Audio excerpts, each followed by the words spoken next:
All right, so welcome back to another lecture of Statistics 568, Design and Analysis of Experiments. We are not done with multiple testing corrections. Today, we're going to be going one step further and find more sophisticated modern ways to do multiple testing. Let's go look at that.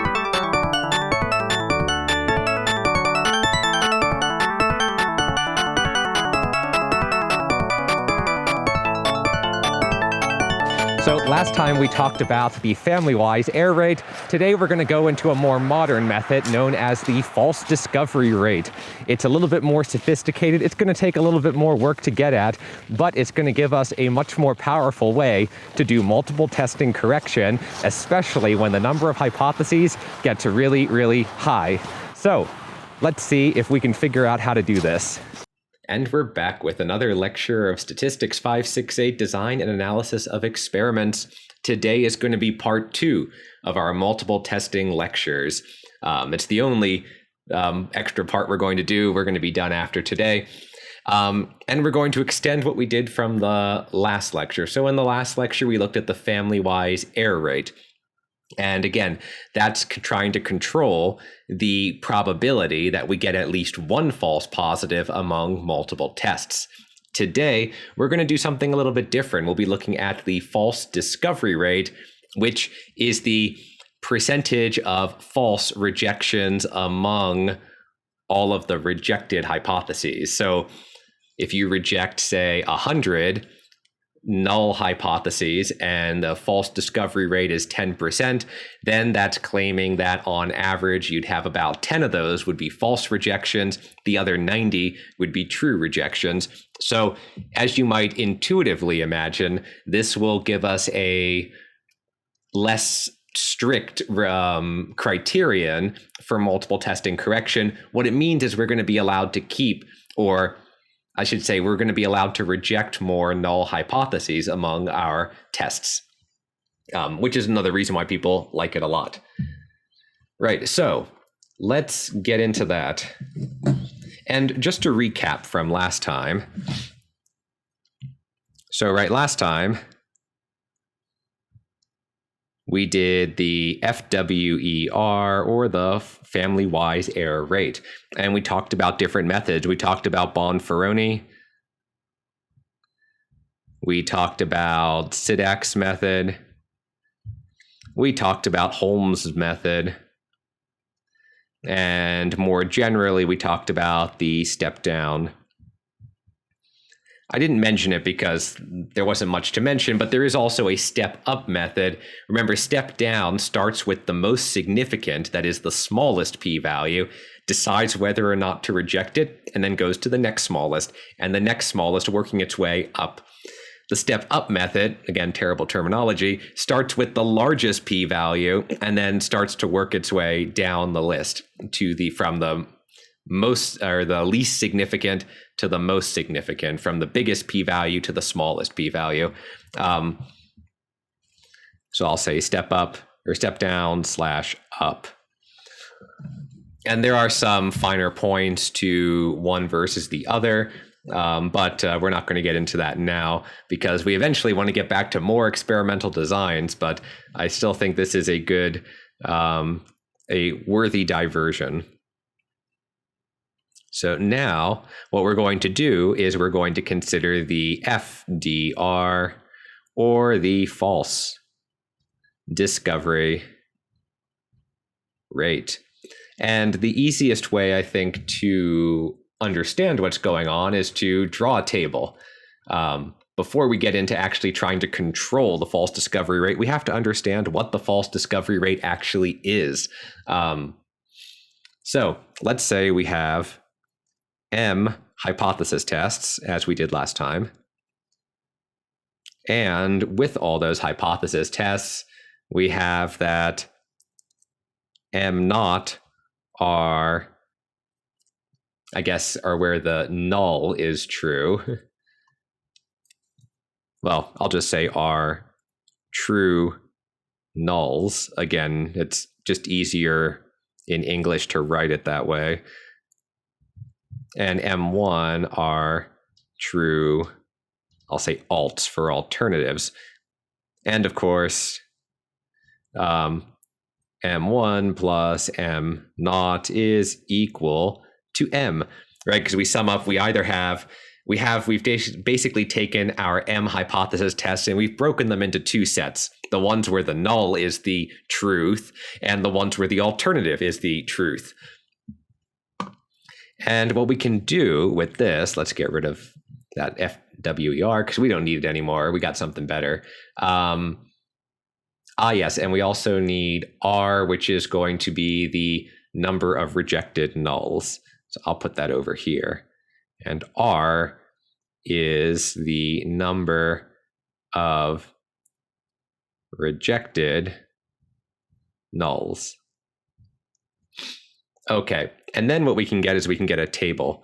And the table we're going to have, we'll say true null, and we're going to have true alt. Okay.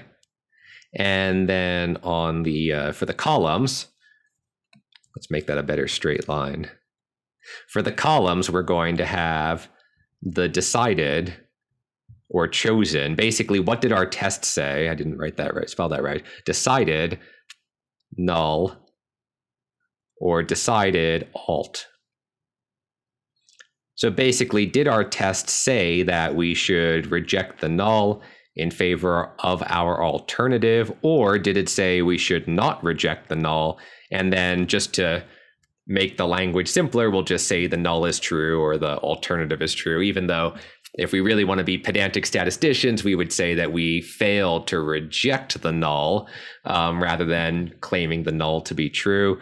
So you might get some pedantic statisticians who get mad at you if you say accept the null hypothesis. But in the language of false discovery rate, it's just so much easier to say it that way rather than a bunch of double negatives floating around everywhere.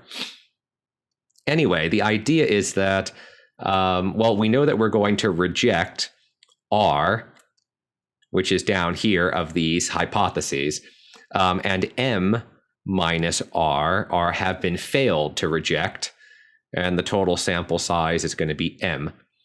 Now, we know that there are M naught true nulls and M1 true alternatives.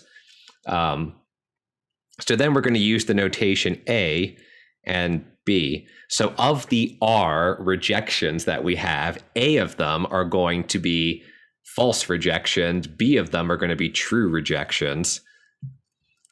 Actually, I'll put that in after I write the other bit. And to make the table sum up correctly, we're going to have M naught minus A and M1 minus B. So what this table actually is telling us is that we have, this is a true negative. This next one would be a false positive, right? Yeah. A false positive. It's something that we reject where we weren't supposed to reject. The opposite corner is going to be a false negative. We failed to reject when we should have. And then the bottom right is going to be the true positive, which is we correctly rejected our null hypothesis. So this is just a table. You've probably seen this before in another stats course, but it's good to have all this notation in our heads, because now we can very quickly define what the family-wise error rate is and what the false discovery rate is. So in this notation, we get that the family-wise error rate becomes, well, two things. It's the probability that A is greater than 0, right? It's the probability of at least one false positive. So we're basically saying what's the probability that A is larger than 0? At least one or more of the nulls were falsely rejected. Now, as an expectation, we can write this as the expected value of A divided by M naught.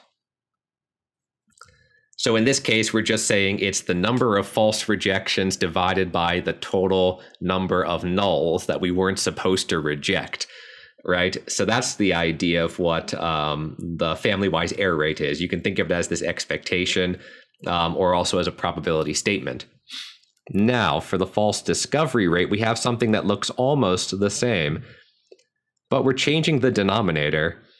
What we're going to say is that now we're going to have A, the number of false rejections, but we're going to divide by R, the total number of rejections.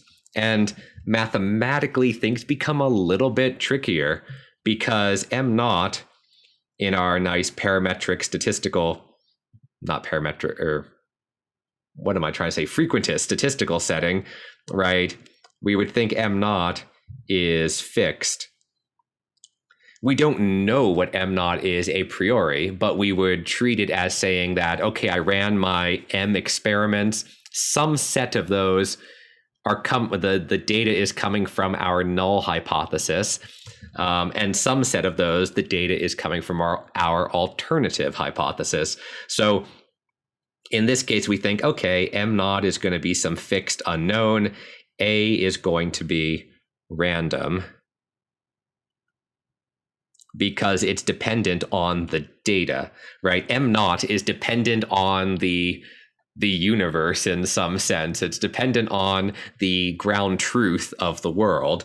But A is random. It's dependent on the data. Depending on what the data is, we may reject more or less or fewer of the null hypotheses that we weren't supposed to reject. And if we repeated this experiment again, M naught wouldn't change, but A very well could, depending on the newly collected data. Now that's in contrast to over here, where both of these, A and R, are both data dependent, which is i.e. random. Which means we have to work a little bit harder, because if something's M naught is not random, we don't even have to worry about the expected value of it unless we decide to be Bayesian. But in this case, we have that both the number of false rejections and the total number of rejections are both random variables that we have to figure out how to deal with. So mathematically, this is a bit trickier. And yeah, basically, well, I don't know the whole history of the false discovery rate, so maybe people were working on it before 1995. But in 1995, the famous Benjamini-Hochberg method was published. And as I noted in my lecture notes when I wrote them back, I forget, a couple years ago, it had over 50,000 citations in Google Scholar. So yeah, they're doing pretty well with that paper, gotta say. Maybe we can go check that at the end and just see exactly how many citations they have. All right, so what we're going to talk about now is the famous Benjamini-Hochberg method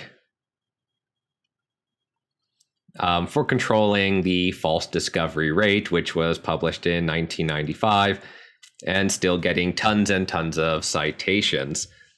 Though eventually I feel like the only next step for a paper after getting tens of thousands of citations is to get none, because it becomes such ingrained part of the science that nobody even bothers to cite it anymore. Much like the F test, nobody cites Netacor, or Tukey's test, nobody actually cites Tukey. They just say it is what it is. But anyway, yes, so now that we have that, the question is, well, what is the Benjamini-Hochberg method? So as before, we need to order our p-value. So first, we need to order the p-values. And we get, once again, that p1 less than or equal to p in parentheses 2, all the way up to pm. So all I'm doing is reordering the p-values in increasing order. And then so first we order the p-values. That's step one. Next is choose an FDR Q in 0, 1. Now, we use the notation Q and not alpha, because alpha, we always go back and think it's like the test size or the probability of a false positive. Here we're doing something different. We're not looking at that anymore. And the notation, at least in some of the references I saw, was Q. So we'll stick with that. And then we find the largest I'll say in from 1 to m, such that what? The largest I such that p I is less than or equal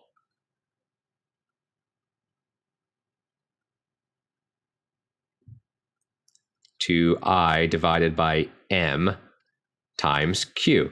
But I'm pretty sure, yeah, then we reject all and reject all h not j such that j is less than or equal to I. Okay. Yeah, so that's roughly the idea. It's going to look a lot like what we did with Holmes method, except if you notice there's an I in the numerator instead of in the denominator. So I'll put off to the side here. Recall that Holmes said to reject if pi is less than or equal to alpha divided by m minus I plus 1. So in this case, the threshold is actually a lot larger. It's more liberal. It will reject more null hypotheses. Also, Q and alpha would be set separately. Again, much like setting a false positive or a family-wise error rate alpha or a test size alpha, whatever you want to call it, you still have to think about now, what do I want Q to be? In the textbooks, you sometimes see them say 10% or 5%. There's no real right or wrong answer. I mean, there's probably plenty of wrong answers, like 1. You don't want to set it to be 1, because then what's the point? But otherwise, there's not a lot of wrong answers that you can do for Q. You just need to choose a good value for it. And then depending on how big or small, you're either going to reject more or fewer hypotheses. All right, so this leads us to a theorem, and it's always a good day when we get to do a theorem. So the theorem from Benjamini and Hochberg's work says that, well, okay, given the m-ordered p-values above, assuming that the pi are independent for those I corresponding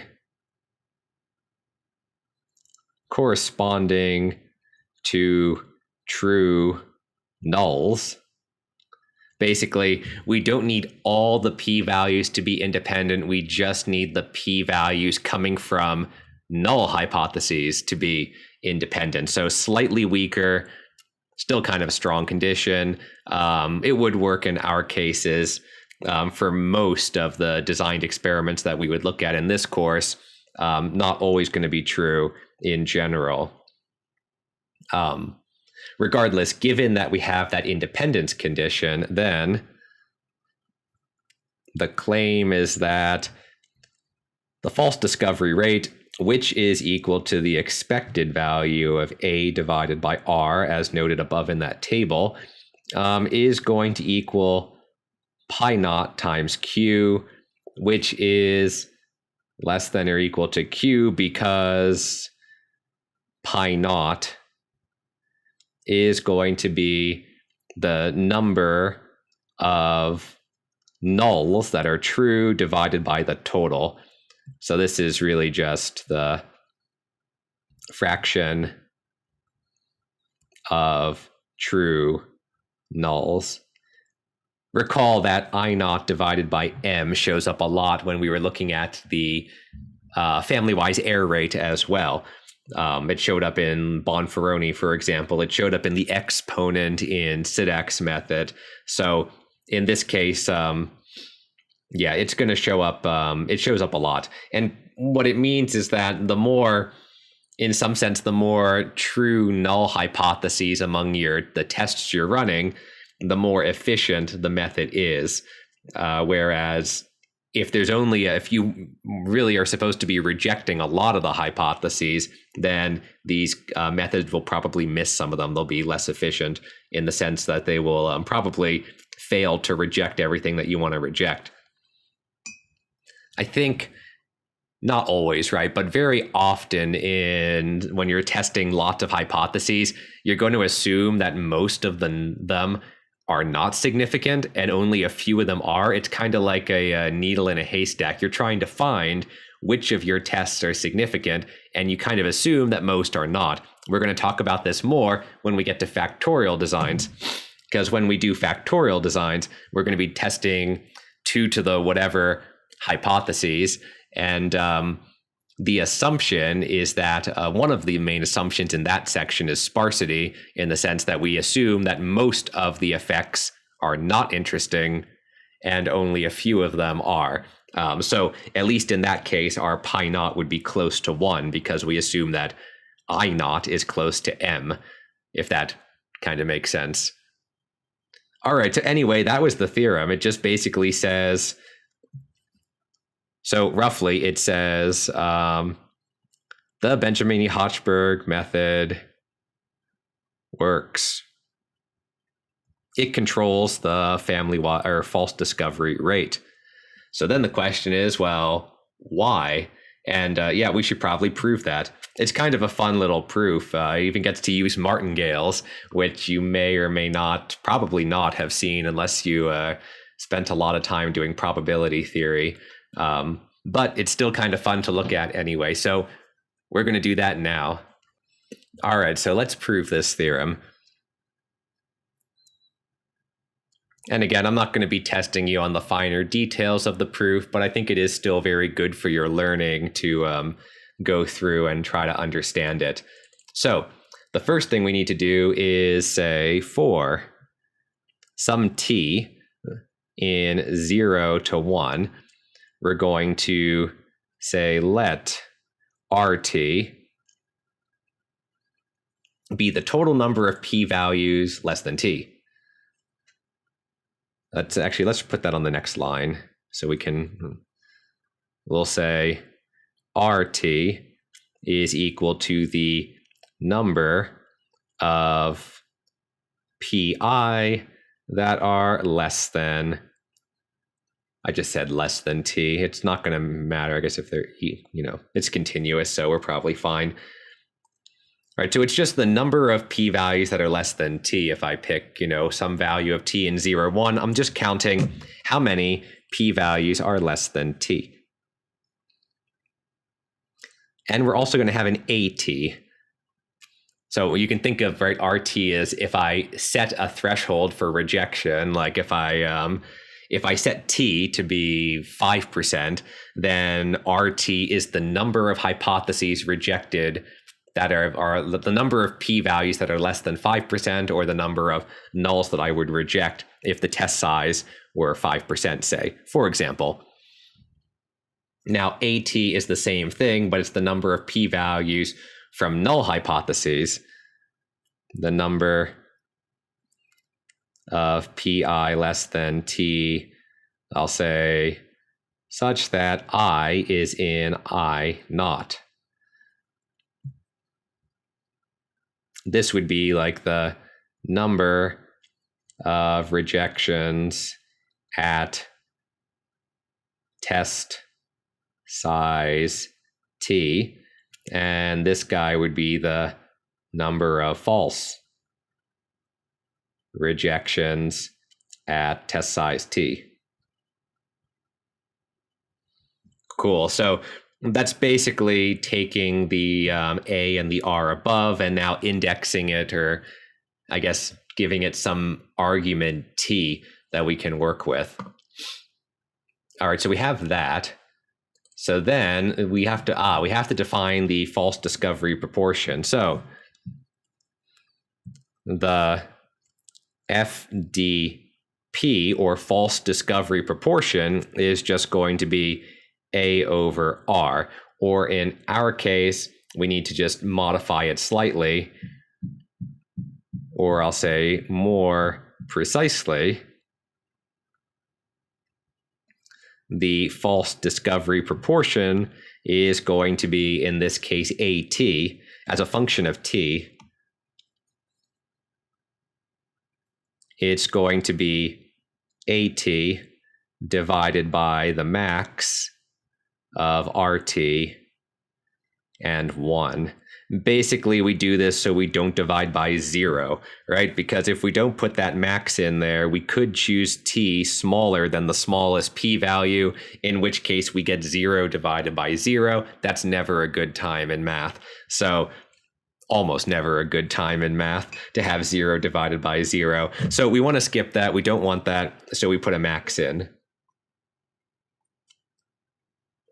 Now, we're going to have to define more stuff. So we'll say next, we define Q. So what's capital Q? Well, capital Q of T is going to be MT divided by the max of R, T, and 1. Something that looks like that again. Again, just so that we can choose just so the denominator is never 0. Now, what is M times T? That's really just, T is just a number between 0 and 1. M is the total number of hypotheses. So you could say that, right, M times T, I'll put it off to the side here. M times T is the expected number of rejections at level, or test size, I'll keep saying at size T, if all hypotheses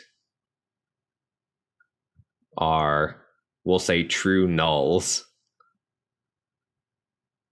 Basically, if all the hypotheses that we're testing, all M of them, are true nulls, then what that means is that their p-value should be IID uniform 0, 1.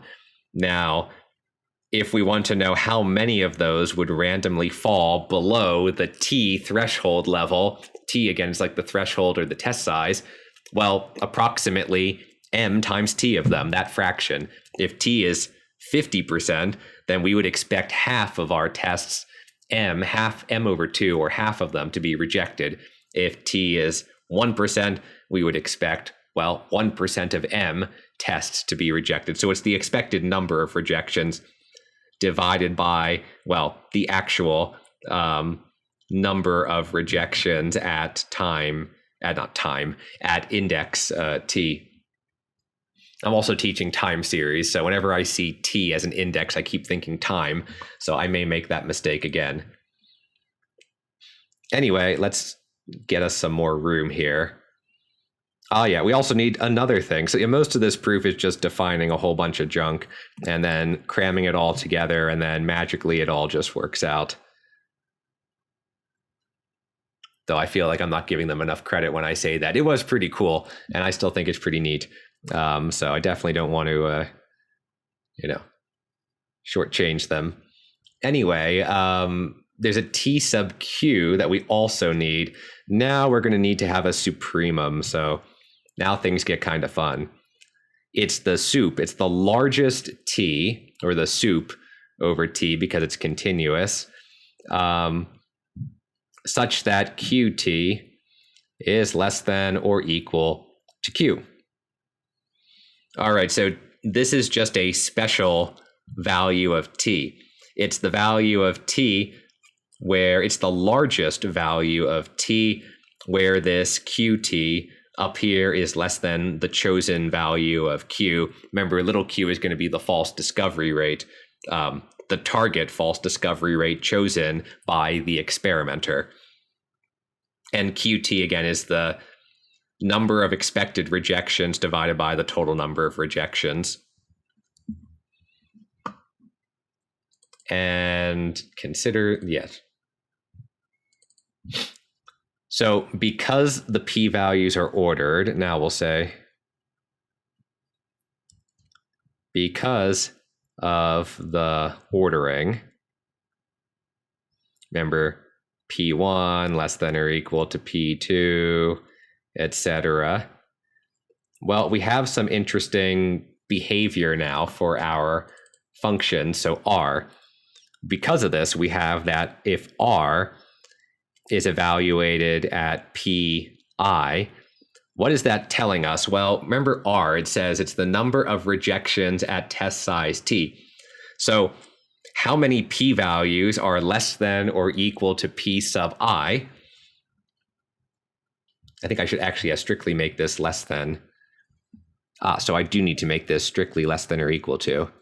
That was an imprecision in my lecture notes there. And presumably I need the same thing for AT, because the point is, how many p-values are less than p sub I? Well, the answer is exactly I of them, right? All I'm doing is I'm coming up here to my, where is it? My ordered p-values, finding p sub I and saying, well, how many of these guys are less than or equal to p sub I? Well, there's exactly I of them because they're ordered. So that's easy. And that's kind of nice. Now for Q, we can actually do the same thing, because if we consider, I always feel like proofs don't make sense until the very end, right? It starts off and it's just like, why in the world is he just writing all this stuff down? And then at the end, all the terms kind of rearrange and everything works out nicely. But we haven't gotten there yet, so just kind of stick with me. If we put pi into q, we get this basically, right? Because the denominator becomes r evaluated at pi, so we're just taking this guy and shoving him in the denominator, and the t in the numerator is now set to p sub I. All right, so we got that. Yes, so then given all of this notation, let's see if I can keep it all on the screen here for a moment longer. Given all of this, we rewrite the, I'll call it BH rule, rejection rule.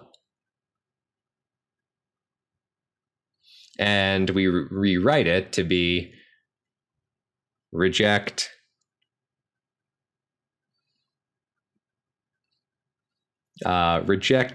H naught evaluated, or not H naught I, the ith most significant hypothesis, I guess. If P sub I is less than or equal to T sub Q. Right, so again, continuing on from here, we say under H naught I, we have that PI is going to be uniform 0, 1. So what does that mean? Therefore, the expected value of AT, remember, what is AT? It kind of fell off the top of the page. It's the number of false rejections at a given test size T. There, we can kind of get it now. I'm not going to squeeze it on the same page. So what would be the expected number of false rejections at a test size T? Well, it's the number of true nulls times T. Simply, it's just saying, well, if I have this many true nulls, they're uniform 0, 1. What's the probability that one of them is, well, not the probability, what's the expected number of them that would have at random a value, a p-value less than T? It's t times the total number. I'll say, i.e., we expect that many, or we expect t, it, p-values in the interval 0 to t. It goes back to my pick a t here. Right, we would expect about that many p-values to lie to the left of the value, the threshold t that was chosen. And now we get to have some fun with even more notation and eventually a martingale. So we have another definition. So now what we do is we define AT to be little a at t divided by t. Okay, so you're kind of just normalizing AT based on the length of the interval. AT is the number of false rejections. That is the number of p-values that lie in that interval. I'm dividing by the length of the interval. So it's, in a sense, kind of like normalizing it a bit, I guess. What it means is we have some interesting properties. We can say now, for s less than t, we have, well, a couple different things. First, we have that the expected value of AS given AT is going to equal S over T times AT. Remember, this is a conditional expectation, so we're conditioning on AT. So, okay, why would that be true? Well, what that's basically saying, let me draw the picture. Right, if we have, let's say, 0, 1, t is bigger than s. So what we're saying is, what's the expected number of false rejections? Let me get another color here. What we're saying is, what's the expected number of false rejections or p-values that lie in this interval, given that I already know how many lie in this interval. And what it is it's basically saying it's the number of p-values we have to consider, the number that lie in that interval, AT, the bigger interval, times the ratio of the lengths of the intervals. So this is kind of like a ratio of interval lengths. So what it's really saying is that, okay, if let's say S is half of T, then it's saying, well, if I have this many false rejections in this interval and I cut that interval in half, I should see half that many false rejections. And similarly, if I cut that interval by a third, I should see a third of the false rejections, and so on. So intuitively, I mean, when you write out the expected value, it looks a little bit weird, but when you think about it intuitively, it makes a lot of sense. It's just saying, if I know how many false rejections or false p, or how many p-values, let's say, lie in this red interval, then based on how much shorter the blue interval is, I can take a good guess. That is, I can look at the expected value of how many of those false p-values, or p-values, I should say, for the false rejections lie in the blue interval. There's really no such thing as a false p-value, so I have to watch that. Anyway, we have that, and we have some other things. We have that the expected value of capital A given S of S given capital A of T. Well, what's that going to be? that's just going to be the expected value of AS divided by S given AT divided by T. This is just going to be, well, it's going to be what we had above, S over T, AT, but we have to divide by that S from here. This guy is that guy. And then the S's cancel out, and we're left with just AT over T, which is just AT. So that's nice. Basically, that conditional expectation is just going to equal AT. And that's pretty good because that's hinting that we have a martingale to work with. And we have one more expectation to look at, which is that the expected value of AS given AT prime for all T prime greater than or equal to T, well, that's also just going to equal AT. Effectively, what it's saying is that if I don't just have the red interval, if I have every interval that's bigger than the red interval, like this, for all possible T prime values between 1, this would be T prime here, which can go from 1 to capital or to lowercase t. If I have all possible, I shouldn't put another interval there, it'll get confusing if it isn't already. If I have all of those, if I have information on all of those intervals, all that matters is I have basically what the smallest one is, which is the smallest value of T prime, which is T in this case. So all of this, basically, this means that AT is a martingale. Hooray, which you may or may not have ever heard of, but it's a really neat tool in probability theory. Think of it like a random walk, just a generalized version of a random walk. In this case, it's indexed by T. So typically you might have a random walk that starts at 0, and as time increases, it just kind of wiggles along, something that we would look at in, say, time series or otherwise.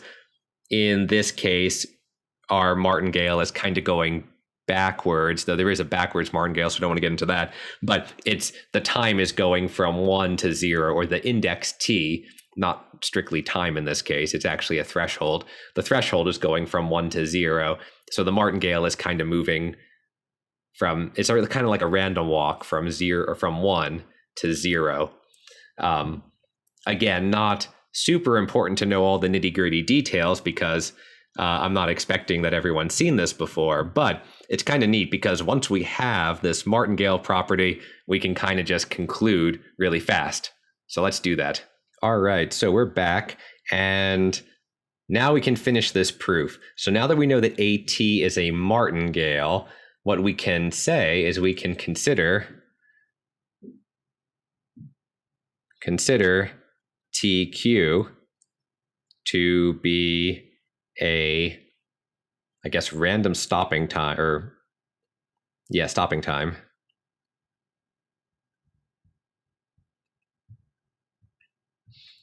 Stopping time is a way to stop the martingale. So, for example, if you imagine a random walk dictating the price of some commodity, then you might say stop as soon as it hits a certain value. Once the price gets above whatever, $50 or below $10, stop and then do something, maybe sell or whatever. So you can think of a stopping time as a random time. We don't know when it's going to occur, but if it does, then we stop and we would typically do something. Again, the easiest would be like if you're watching the market and you say, okay, I have a random price. I don't know what it's going to do. It's going to go up. It's going to go down. It's going to wiggle all around. Once it hits a certain value, then we stop and maybe sell it off and then, either make a profit or cut our losses.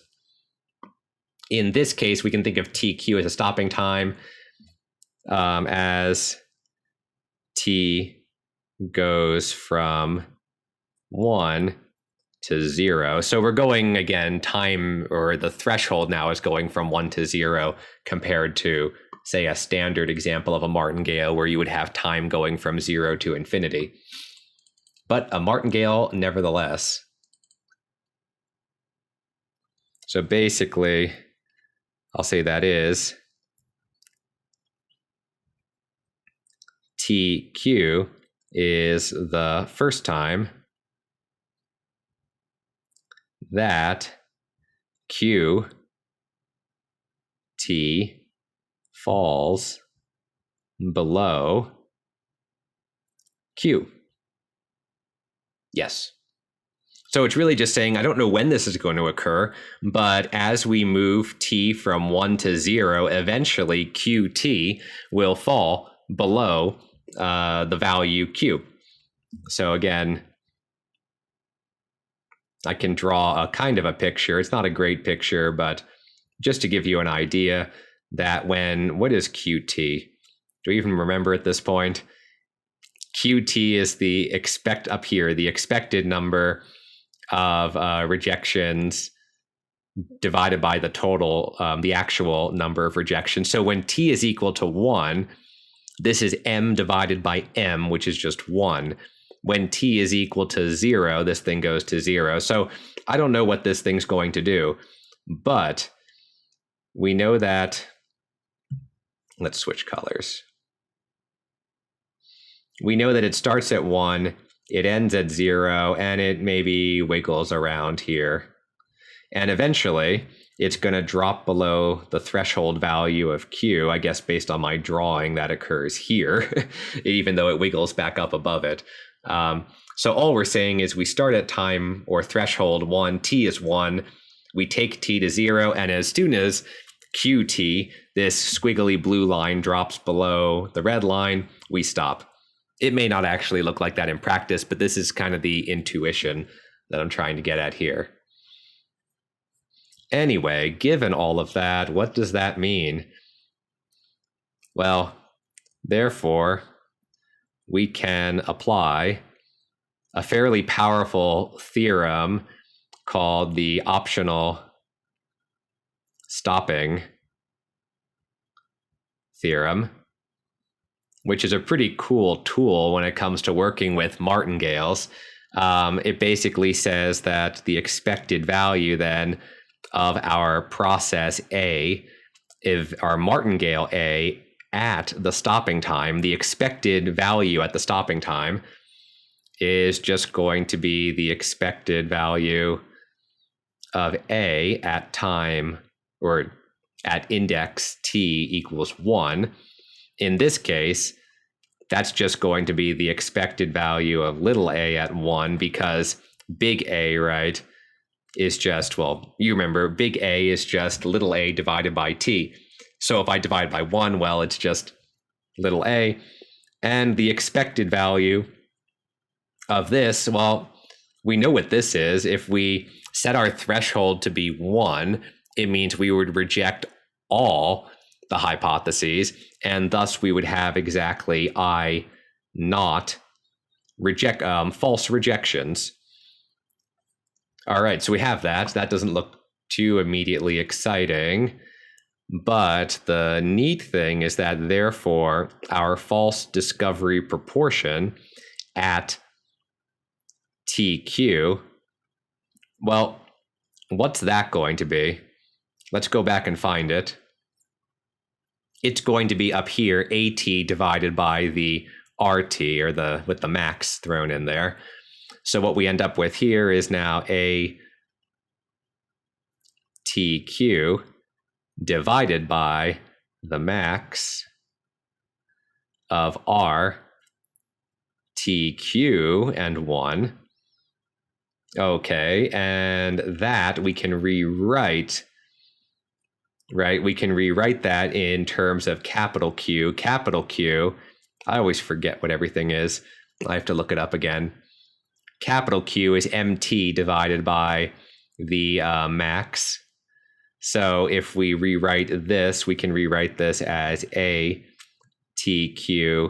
and then, where is it? Capital Q, TQ divided by MTQ. So this is just using our definitions to rewrite. So far, we haven't done anything that profound. We're just rewriting the false discovery proportion given the definition of QT above.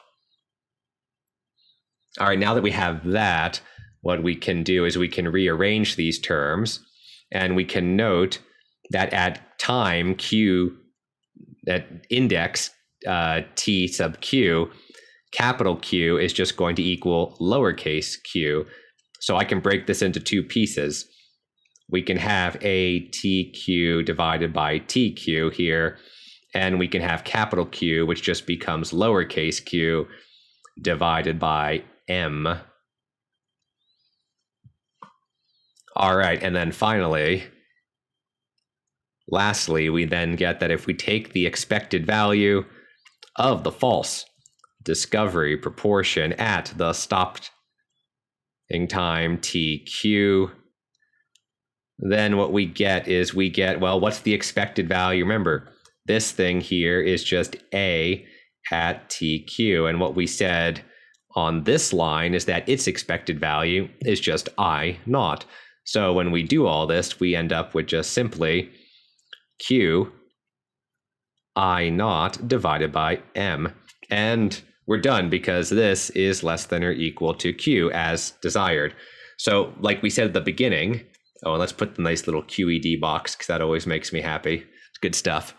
So what we said at the beginning, right, is that the false discovery rate is the expected value of the false discovery proportion, and it should be given a user chosen value of Q. This is the false discovery D, false discovery rate, which is going to necessarily be less than or equal to Q, which is what we want. Now, again, if lots of null hypotheses should be rejected, then our false discovery rate will be actually a lot lower than we would like. In the case of M is large and I naught is also relatively large, then in this case, we'd have a pretty accurate value for our false discovery rate. Cool. So maybe that makes sense, maybe not. It's kind of a neat proof, I think, just because it's a nice application of martingale theory, which when you first learn it is like, well, wait, why are we doing this? How is this going to help us? And it really kind of works out here very elegantly.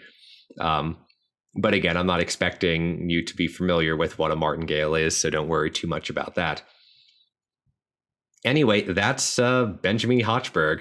And before we're done, I do want to point out that there is a, well, I didn't write the name in my notes. Well, I'll say it out loud and then I'll probably mispronounce it. There is a follow-up,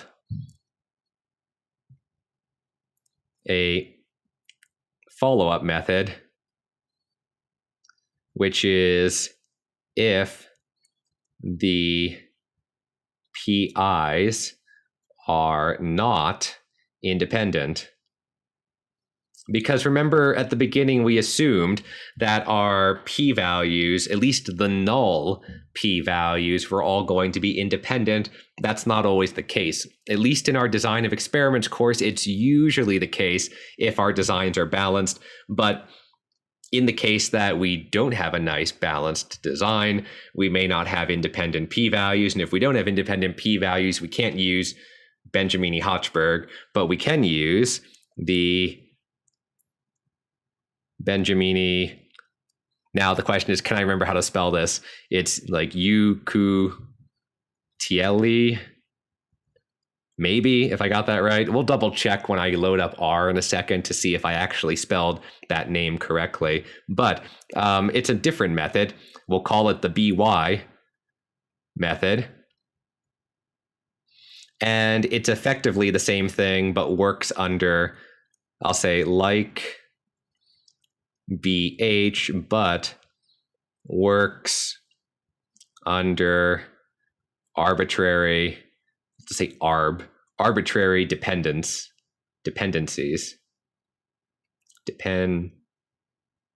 than C's. And roughly, I mean, not roughly, the idea is that we sort of do the same thing as before. We find the max index I such that what P I is less than or equal to 1 over Cm, whatever that is, I'll tell you in a second, I over M times Q, where Cm is equal to the sum of it's a harmonic sum or series, I guess, of I to the minus 1. Then reject all H not I for, I guess I should put the parenthesis there, in there, for I less, or for J, sorry, this should be a J, for J less than or equal to I.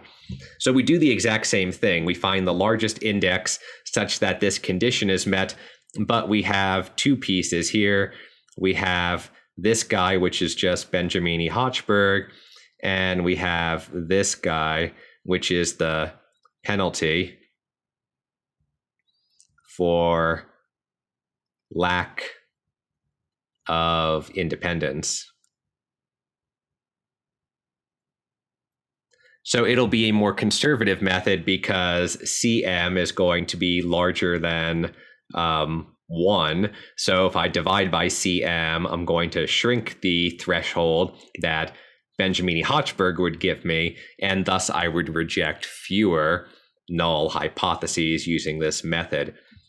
Of note, the harmonic sum actually diverges as m goes to infinity, so this actually would become quite bad, I would imagine, if m gets extremely large, since that series will eventually just go off to infinity. Not necessarily that fast, but fast enough that it could cause some trouble. All right, so these are the two methods, mainly the Benjamini-Hochberg, but we have the second method, which is an extension of the first one, for controlling the false discovery rate. Again, this is a nice alternative to the family-wise error rate because it will be less conservative. It'll allow us to reject more null hypotheses given the knowledge that some fraction of those rejected null hypotheses are going to be false rejections. So let's look at this in R before this lecture is over. So we're going to take a break, switch over to R, and see how this works in practice.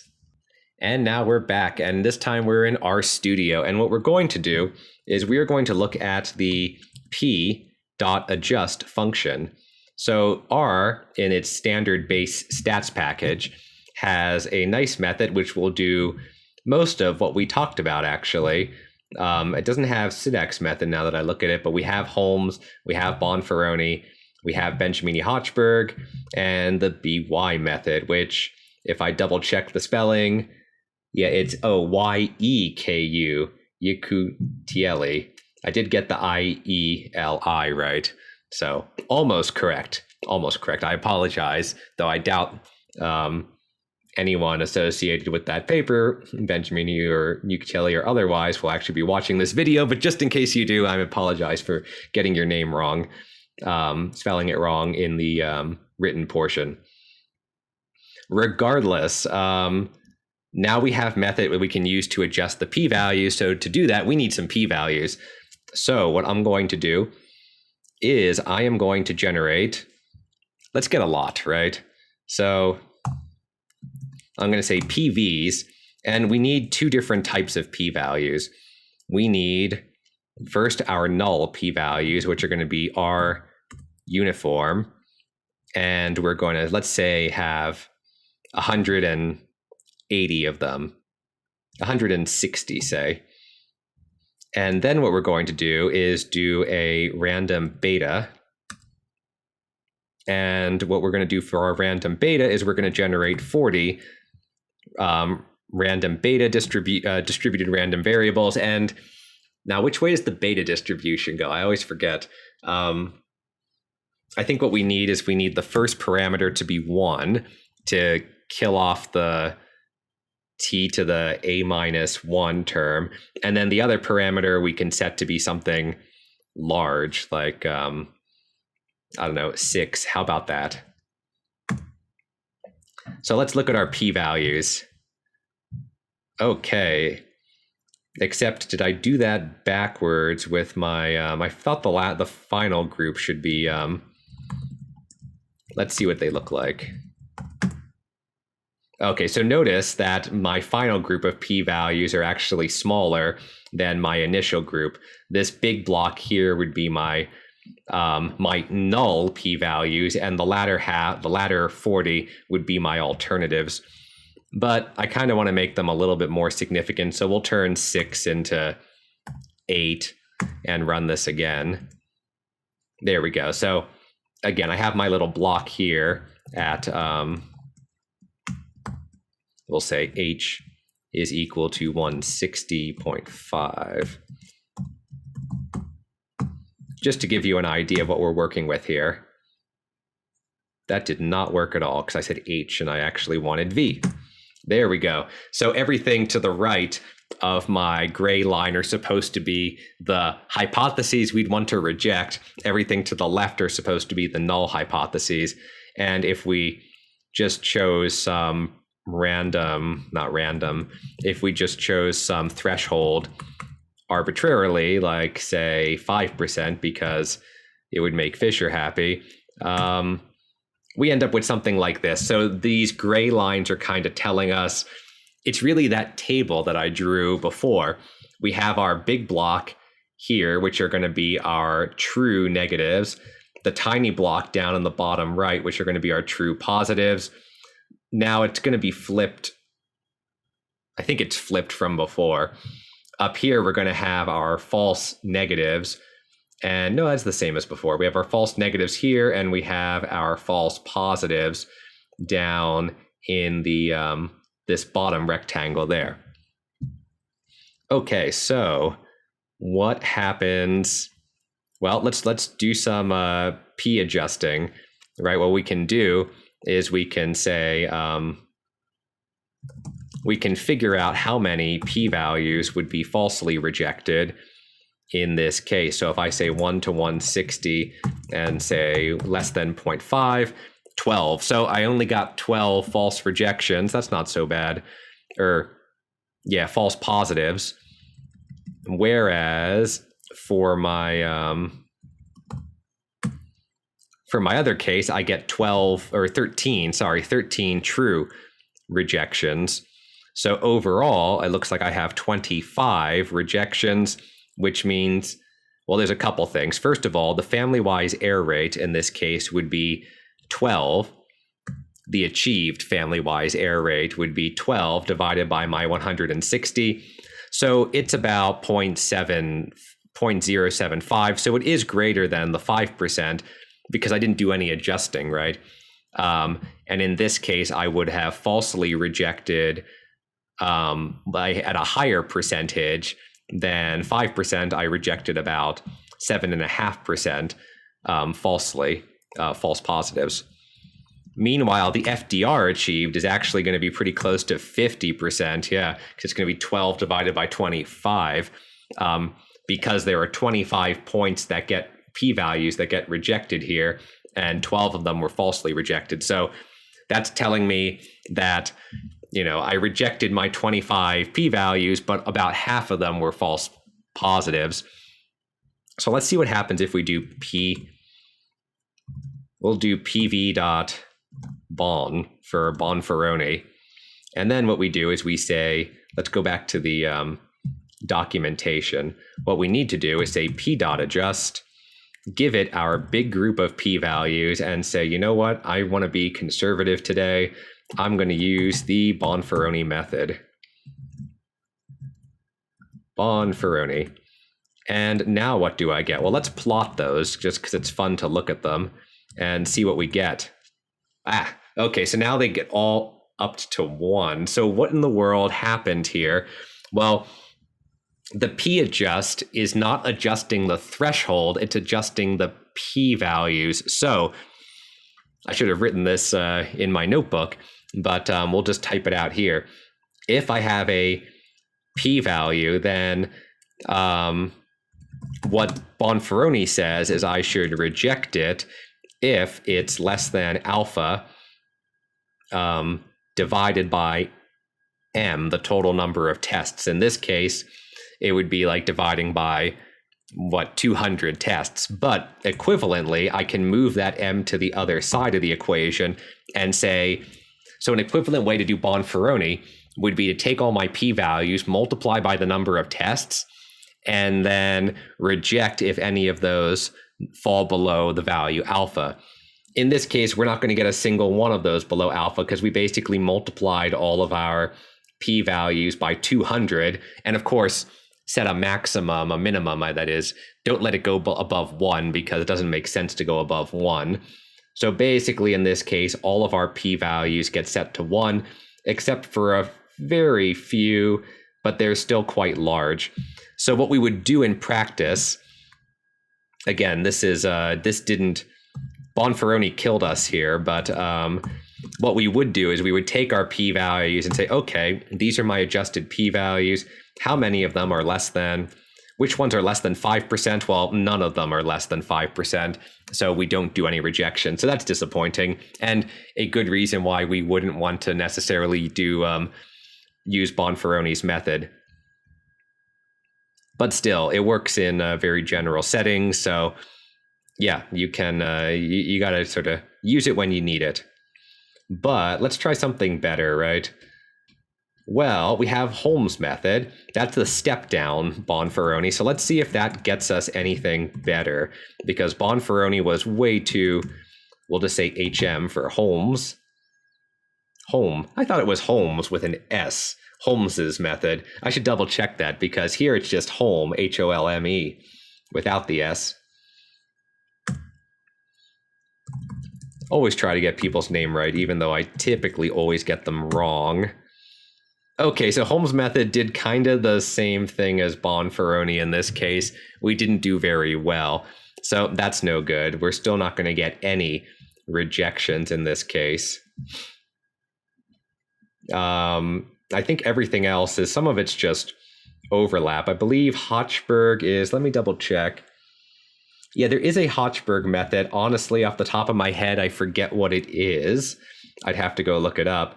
But we can do the BH or the Benjamini-Hochberg method. So let's try that. This is just going to be an advertisement for false discovery rate control, isn't it? Because both our Bonferroni and our Holmes method failed miserably to reject anything. Let's see if, oh, capitalized. It's case sensitive. All right, let's see if this does any better. Okay, so at least in this case, we didn't have them all being set to 1. Now, they're still quite high, if you notice, but we have a different interpretation here. We could set the false discovery rate to be, say, 20%. I think I made this problem too hard for the poor multiple testing corrections, but you got to make them work a little bit. If we set our, actually, what is the smallest value there? It looks like it's a little bit above 20. It's 20.7, okay. So yeah, if we say set our false discovery rate to be 21%, say, oh, I don't want that. I want to sum it so I see how many things would we reject. Well, we'd reject 4 hypotheses, and we would claim that approximately 21%, maybe I should set 20 to 5. It's going to be the same thing, but it's easier to interpret. So let's say we set the false discovery rate to be 25%. Then given this simulated data, we would reject only 4 of our hypotheses with the assumption that on average, like if we repeated this many, many times, approximately a quarter or one of them would be a false rejection, and 3 of them would be a true rejection. But remember, this is on average. If we actually look at our data here, we see that 2 of them are false rejections, and 2 of them, this one's on the border, actually. I don't even know where that one is. So let's see.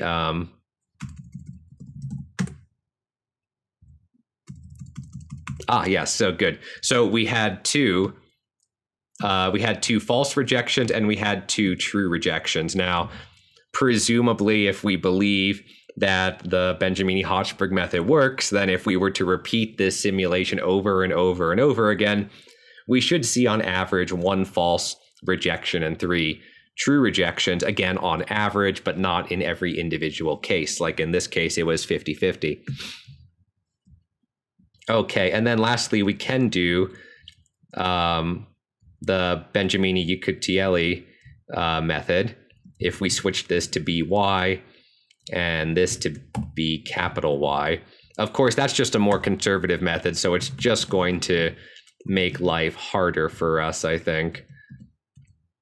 Yeah, and sure enough, it set everything to be 1. So it looks like I'm being a bit unfair. Maybe I didn't make those other p-values small enough to be detectable. So while we're at it, I've got as much time as you got, as much time as we need. So let's go back to where I generated our data, and let's just make this much more absurd and set our alternative hypotheses to have a beta parameter of 32. Okay, now we have a nice tight little cluster down here.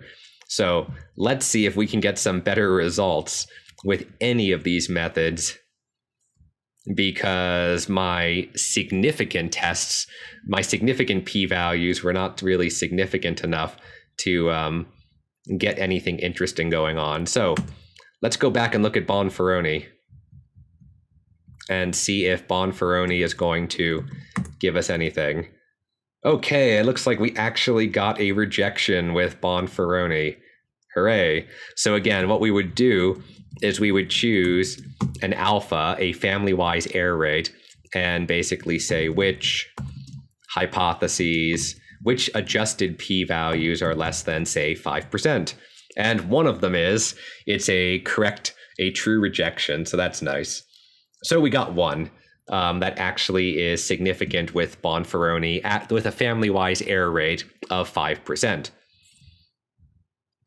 Let's try that again with HM, the Holmes.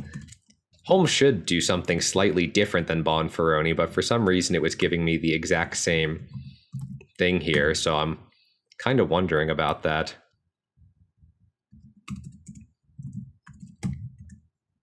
Okay, it did adjust it ever so slightly, if you notice. It just didn't do a very good job. As I go between Bonferroni, Holmes, Bonferroni, Holmes, right? It adjusted ever so slightly, but doesn't really do anything that significantly different. We can try the Hatchberg method. I actually forget what the Hatchberg method is. I'd have to go look it up. We'll say HCH, or yeah, for Hatchberg.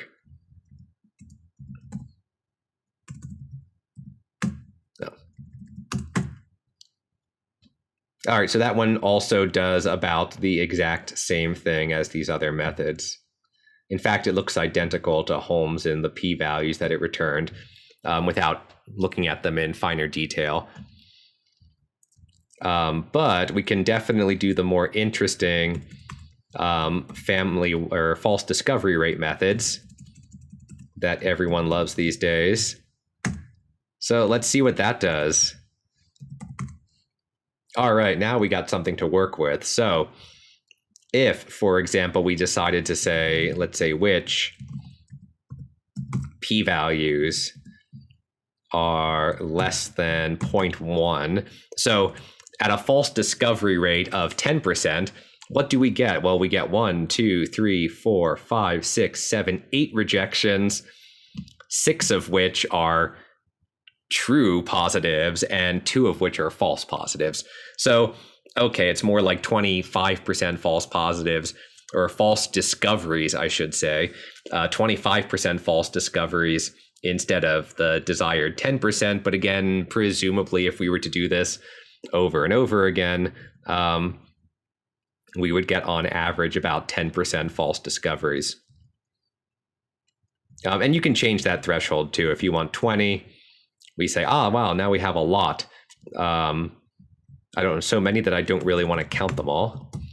So we'll just sum it and get 34 rejections. That's kind of neat. And it looks like most of them, well, how many false ones do we get? 1, 2, 3, 4, 5, 6, 7.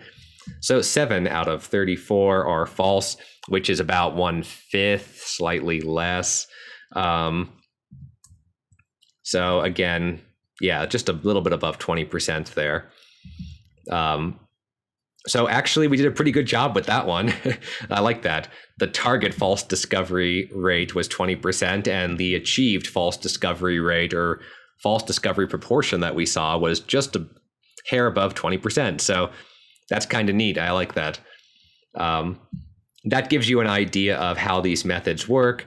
Before we're done, we might as well try the BY method just to see how it compares. Last time it set everything to be 1. Let's see if it can do better this time. Okay, it's still super conservative, but it didn't set everything to be 1. Again, we actually are in the case that all of these p-values are independent because I generated them to be independent. So this method will be overly conservative because it is not accounting for the independence that I know is in the p-values.